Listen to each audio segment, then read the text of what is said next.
Going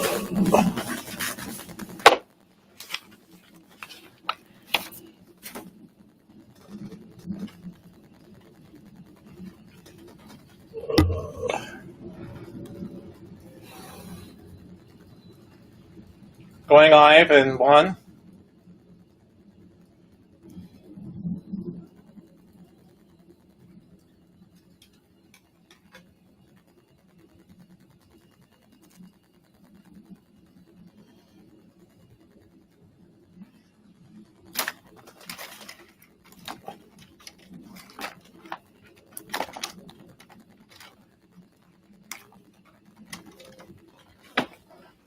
Going live in 30 seconds.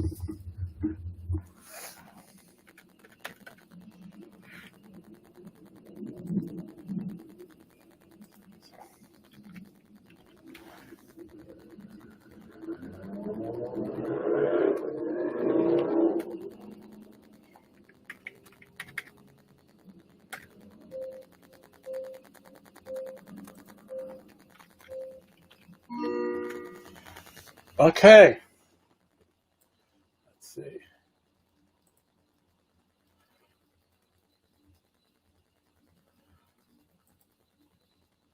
Okay. I think we're live. Hope you had a little trouble with my mic yesterday. And Mike, I hope you're doing okay. Just give me 1 second here.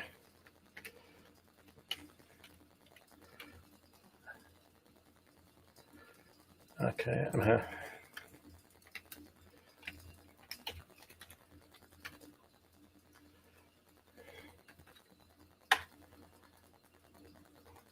Having trouble with my other desktop computer. I don't know. Hope it doesn't have a bug. But all right.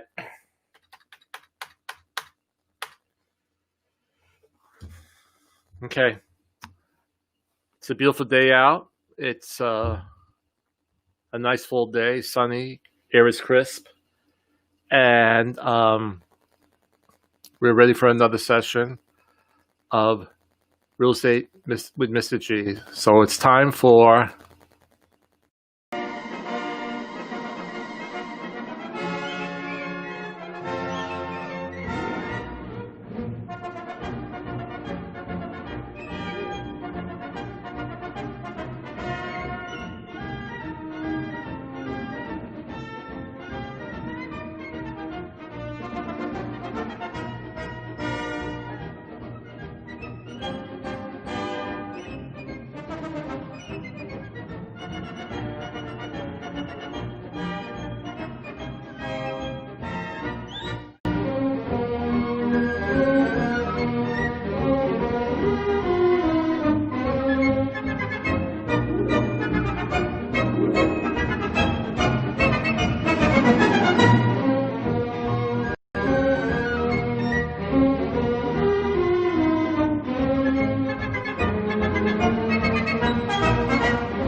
okay.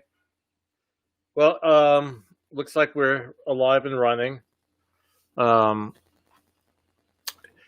I sent out an email, well, not an email, but I did a live stream during the week. And in the future, I'm going to do more smaller live stream. This show, I like to keep about a half hour. But I had to repeat a show last Saturday.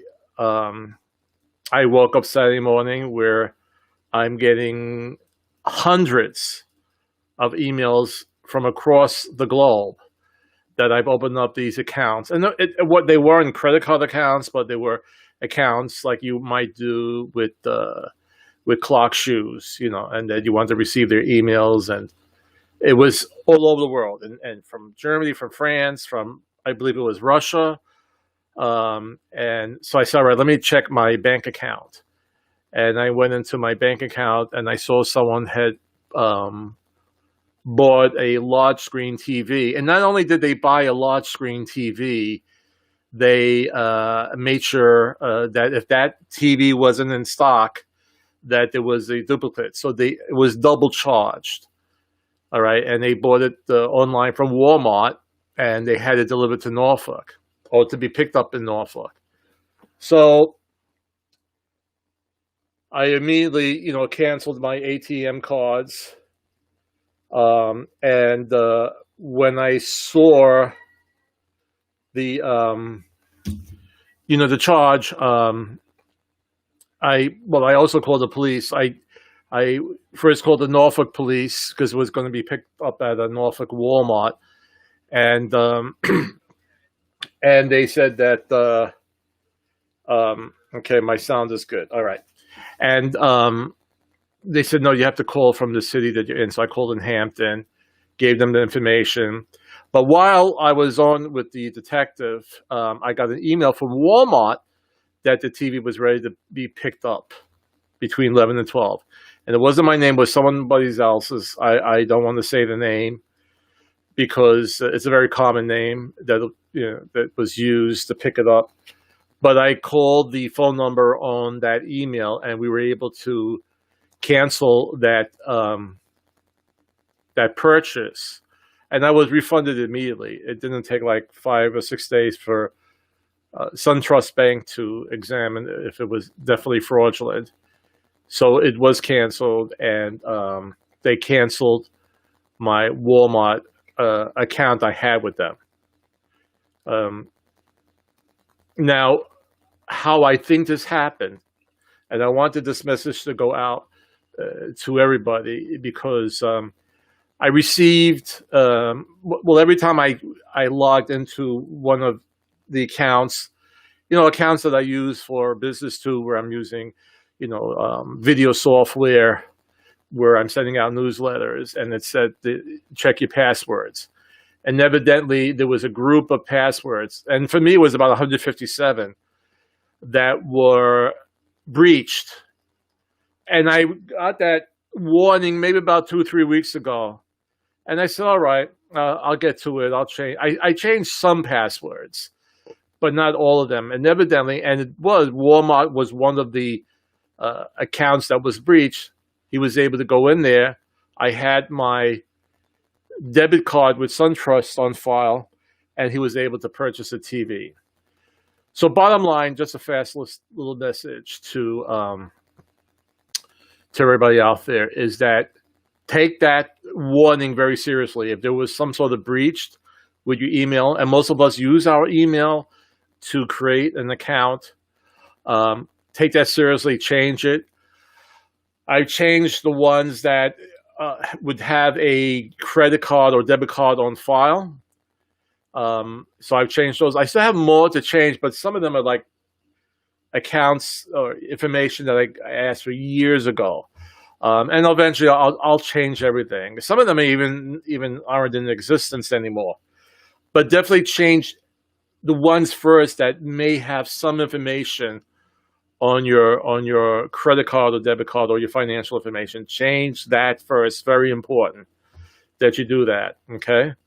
And also get hooked up with a good ID protection program, one of them, these credit monitoring programs that you could also add different things on it, like email accounts and social media. It's a very good idea to do that as well. This way you have protection on both sides. We are in this mode right now, and I don't even think it's a mode. I think this is the way we are shopping now, and this was actually developing even before COVID-19. We order a lot online, right? I mean, who would think years ago that we would order, burgers to be picked up by McDonald's by a guy who delivers it to us? I remember the very first time I brought my father through a drive-through at McDonald's. He never did it before. He was amazed that you could drive up and to a window, order food, okay? And actually, when that happened, when we started getting drive-thrus, I said, well, how lazy can you be that you don't even get out of your car? You won't even walk into the restaurant, okay? Now we don't even go to the drive-up. We have it picked up by somebody else, and we don't leave the house. So we're constantly online using our debit or credit card information to do these activities, buying products or services. So this is going to become more and more of a problem from hackers because it's just the volume of people using their credit and debit cards online is outrageous. I don't mean outrageous in a bad way, but it's just the volume is unbelievable. So just my tip for the day, outside of real estate, it does affect real estate because if you mess up your credit, if someone takes out a loan or a credit card in your name, it could maybe hurt your credit if they buy a lot of things, and then all of a sudden you get these bills. So be aware of that. If you're asked to change your passwords and hook up with a good ID protection program. Okay? All right. Well, anyway, let's start our today's show. Why pricing your home right matters this fall. And that's the discussion we will have today. And let me just say hello to my producer and how are things going. And by the way, did you watch the debates? Chris. No, I didn't see the debates. Back in my old country, debates did not matter. The opponent or leader would either get very sick or accidentally fall out of a high-rise building. But thanks for asking anyway. Okay, well, all right. Thank you, Leonard, and I hope everything's well, and I hope you're feeling well. And let's see what we're going to discuss today on Real Estate with Mr. G.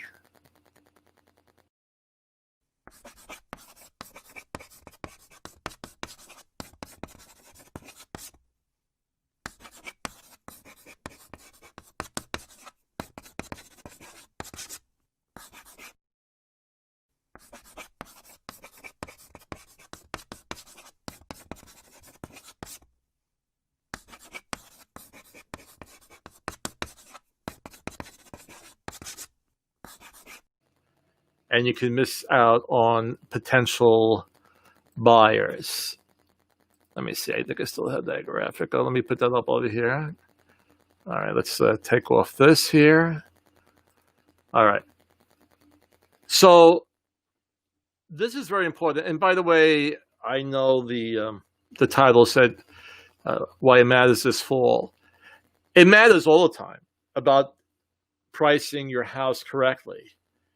And I could do a whole 30 minutes talking about finding the right price. In the real estate industry, we call it doing a CMA, or a comparative market analysis. And what we do is we usually take about a mile radius around your house. And based upon the characteristics of your house, let's say it's 3 bedrooms, 2 baths, about 1,500 square feet.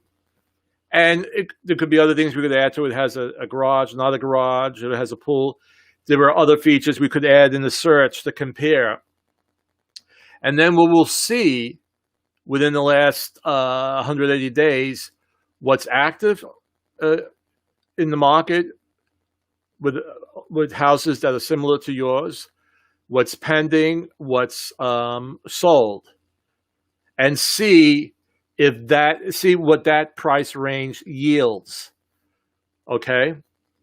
And of course, what's more important is the pending and sold, because the pending is that the buyer and the seller have agreed to the price.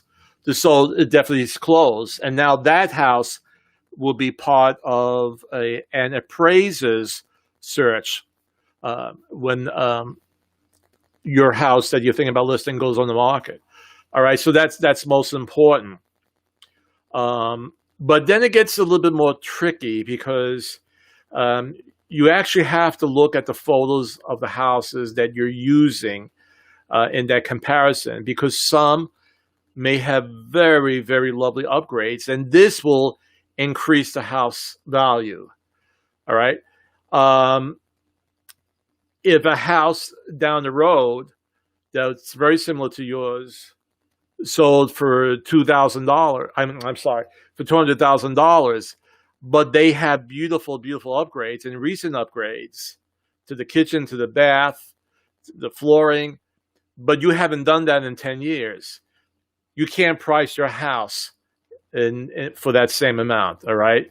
So it gets very, very intricate. And it's, I've most of the times, and I'm not tooting my own horn, I've got the price correct. But sometimes it gets a little bit more tricky where, I had one where I did price a little bit too high one time. Okay. we end up selling the house, but you see the appraiser also looks at the neighborhoods, and in your direct neighborhood, if the most, if it's a 3-bedroom, 2 baths, the one that's been most updated sold for, 210, and you want, you did a comp, or you looked at, you looked for comps that were in the mall radius, but was out of that direct neighborhood, and maybe some went to 220, 240. Let me see. I'm not in this. Let's see if I can get me into here. How about? Oops, that's the wrong thing. Okay, hold on. That's not it. Okay, I'm seeing my other thing up here. All right. I don't know. Not so sure if you're seeing me. Why isn't this not switching? Let me get this off of here. Hold on for a second.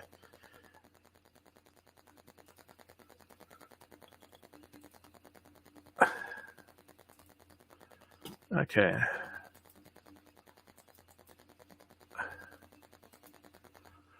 Okay. I still got this up here. Now let me see something here. Let me go back to here.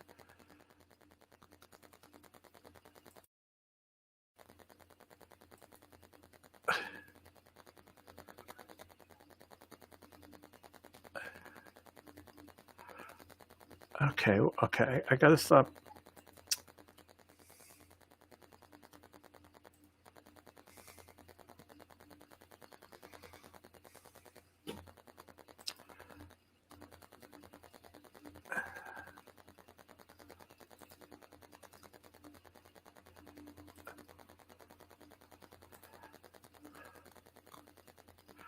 Okay, okay. I think this, okay, no. This should do it. Okay, here I am. Okay. It's still a little tricky doing these live streams with all the things you do. Okay. But I'm back. But anyway, so even if it's in the mall radius and you found one that sold for 220, but the highest in your neighborhood was 210 with all the upgrades, and the appraiser takes that into account as well. So pricing the house correctly, it's not an easy thing. I know a lot of agents that shoot out CMAs, and that's just to get your attention. But when it comes time to listing, you really have to look at it closely. It's a science in a sense. If you are in a development with many like houses, like you go up to York County and you have these beautiful developments, and most of the houses were built at the same time, and they're very similar. I mean, some are going to have 4 bedrooms or 3, but there'll be a lot of 3 bedrooms, 2 full baths in that development, and doing a CMA there is a lot easier. But when you're in a city area and you're not in a development that most of the houses were built at the same time and they're very different, it gets more difficult. So pricing it correctly is the tough thing. And one thing too I want to mention, because a lot of my clients will look at the Zillow estimate, and they say, "Oh, Zillow has it for 240." And you can't go by Zillow. You could use it as a gauge, but pricing the house is very subjective. It's not objective. They're just drawing in all the numbers and goes into algorithm and they're also taking in foreclosures. They're taking in short sales. Um, so that actually would lower the price, but they're taking again in houses that uh, maybe are in a mile radius, but they had these fantastic upgrades to the house, and it really doesn't meet with yours, because of what they've done. And I'm not putting it in a negative way, whatever. So it might give you a really large amount for your house. So look at this estimate and use it as a gauge, but it's not, stoned in fact. Okay, you have to realize that as well. So so let's bring this back up here. Okay, that already. Let's get the graphic up here. All right. So what happens if the house is priced too high? It will sit on the market, and even at this time now, where I'm telling you we need listings, and we are getting houses in contract within 24 to 48 hours, and many times there are multiple offers. All right, but the key word is that it has to be priced right. Okay, and your consumer now, or your buyers now, they're very well informed. They have all these resource sites to find out what is the true value of a house. They might use Zestimate. Like I said, at times it's incorrect. It's not exactly right. But you have really an informed buyer. So if you overprice that house, even people who are just searching the different real estate sites, whether it's Zillow or Realtor.com or Trulia, they will know that that price is a little bit too high. They're very well informed right now when it comes to prices. There are other things that buyers, unless you've been in the real estate industry for a long time and you've dealt with all the things that could happen during the process, and when you become an experienced real estate agent, you know how to go with the blows and go back and forth. But when it comes to price, a lot of people have an idea what the price should be and if it's a little bit too high or not. All right. So if it's too high, then it sits on the market.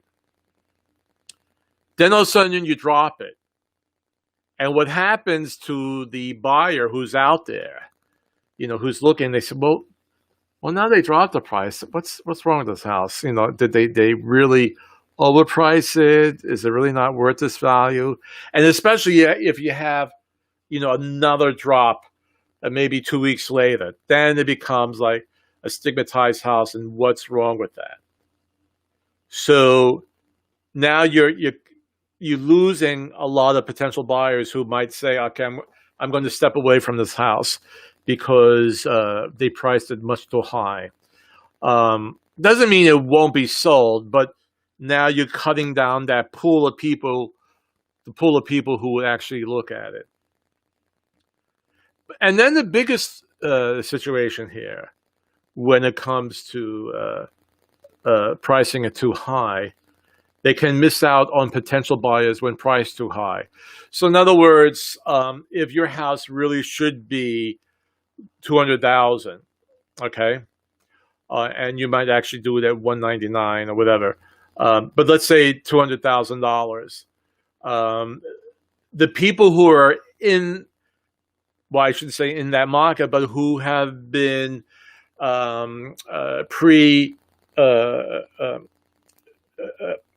what's the word?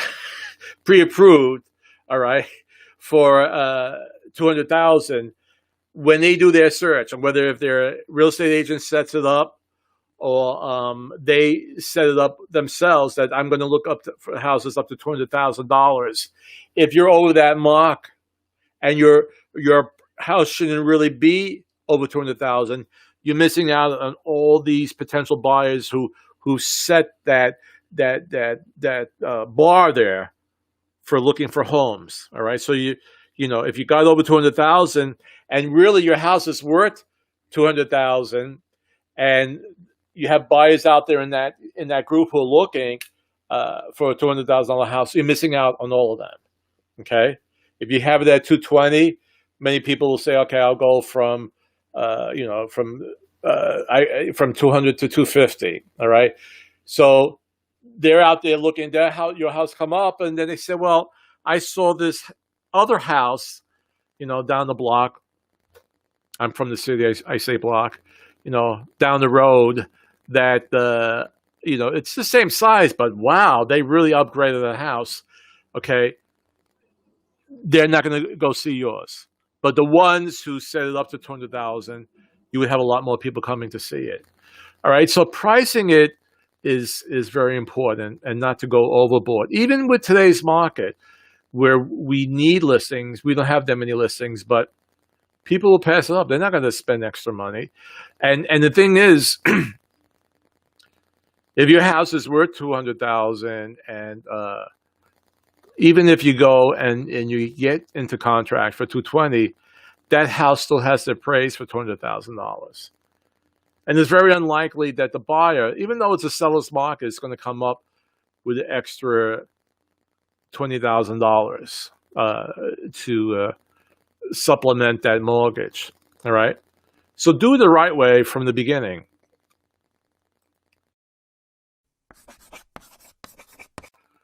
Is bring up some text, and let's get this going over here, and I'm going to share that, and then I have to come back to here. Now, okay, we could use it as a split screen, but it might be, let's do it this way, where I'm the little person here. Okay. So why pricing your home matters this fall? Okay. And again, this matters all the time. They are just bringing up that because it is a seller's market and we need listings, it's still important to price it correctly. So let's stream down from here. So basically what we talked about, when it's over, we talked about all the different items or what could go wrong if it's over. I think my graphic here got cut off to the right, but if it's under, you have lost value to it. That's if you bring it down too low. Most people want to price their house higher, but bringing it too low, you have lost value, decreased buying power, and deters potential buyers because they think something is wrong. But that also happens when you have it priced too high, and then all of a sudden you begin to decrease and decrease and decrease it. And buyers are going to say, what's wrong with this house? Why is it going so low? As a seller today, you may think pricing your home on the high end will result in a higher final sale price, but the opposite is actually true. To sell your home quickly and for the best possible price, you should eliminate buyer concerns by pricing your home competitively right from the start. Let's connect to that. Well, that's for me. And that's why you need a professional with 25 years plus experience in the real estate market in 2 states. All right. Then they bring in home equity, gives seller options to today's market because of the higher, with home prices going up, you will actually have more equity in your home. So if you're thinking of moving into a larger home, okay, and when you actually sell your house, you will actually have yourself more buying power because of that increased home equity. Let's look at this third point here. U.S. homeowners with mortgages, roughly 60% of all properties, have seen their equity increase by a total of $620 billion since the second quarter of 2019, an increase of 6.6% year over year. And they attribute it to rising home prices, because home prices have gone up. And actually, if we look at the map of the United States, you would see that the average home price in Virginia has gone up about $14,000. That's pretty good. So if you were thinking about selling your house to move to a larger one, right now would be a good time to put your house on the market. And here, by the way, if you go to my blog site, this article is on there. And just to, for a minute right now, to advertise my blog. My blog is updated at least 5 times a week. It's updated Monday, Tuesday, Wednesday, Thursday, Friday, with very helpful information on the real estate market. There will be videos. There'll be some personal things. I like to also cover, what's happening in the Hampton Roads area, mostly on the peninsula, because that's where I am. New shows, new restaurants. We, of course, because of COVID-19, that section of my blog has been a little quiet because many shows have been canceled, and so I really can't talk about that right now.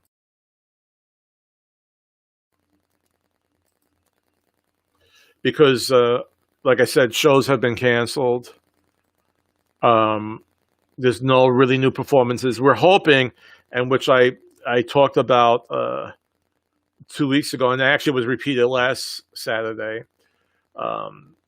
the American Theater in downtown Phoebus, it has a very progressive and fantastic 2021 season. And I'm just praying that it could still be in effect, that they will still be able to do it. So once we hopefully get out of more of the COVID-19 restrictions, I could add more to my blog site on that.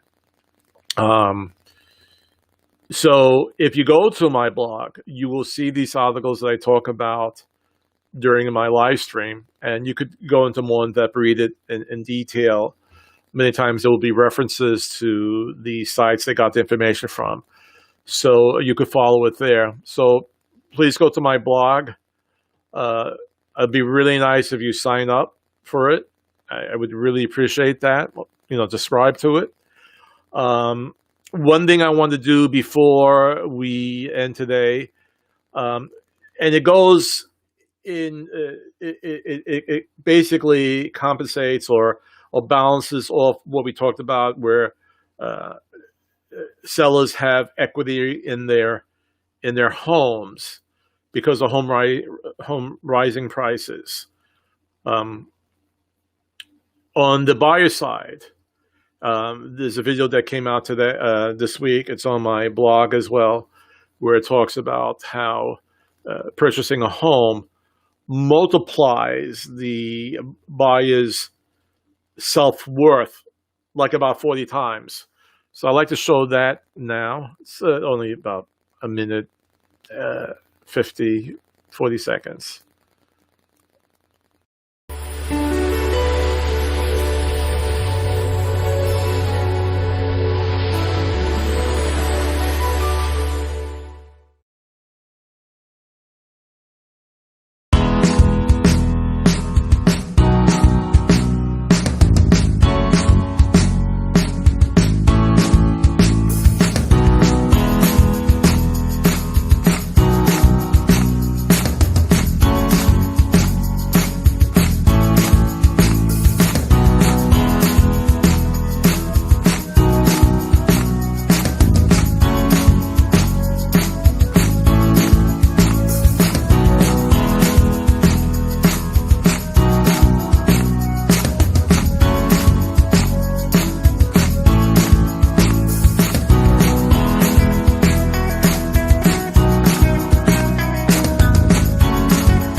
Okay. That was my nice little video for today. So just to recap, um, we need listings. Please contact me if you're thinking about selling your home. Okay. And I will do my best to price that perfectly for you. Okay. And for people who want to purchase, it's a great time to purchase because of the very low interest rates. Take advantage of that. Build up your self-worth, as in the film we just saw. Um, so contact me as well for that. And we're about to end up the show. Let's see. Hold on for a second. Okay. So I'm hearing from my producer, Linda Patapkin, that we might have somebody famous in the audience. Chris. Great news. We have a famous celebrity in the audience. He was the lead character of a children's puppet show on Italian television in the early 1960s. The character, created in 1958 by artist Maria Perego, debuted on Italian television in 1959 and has been customarily voiced by actor Giuseppe Peppino Mazzulla and later David Garbolino. Ladies and gentlemen, Mr. Topo Gigio.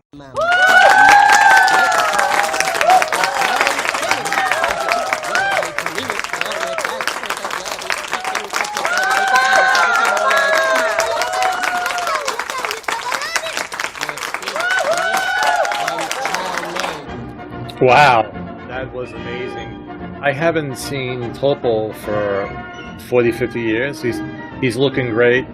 And Leonard, thanks for pointing him out. So that's all for today's show. We'll see you next week, Saturdays, 10 a.m. With Real Estate with Mr. G. And we'll have new issues to talk about during the week. Be well, be safe, be kind to each other, wear your mask, and keep your social distance. Thanks so much.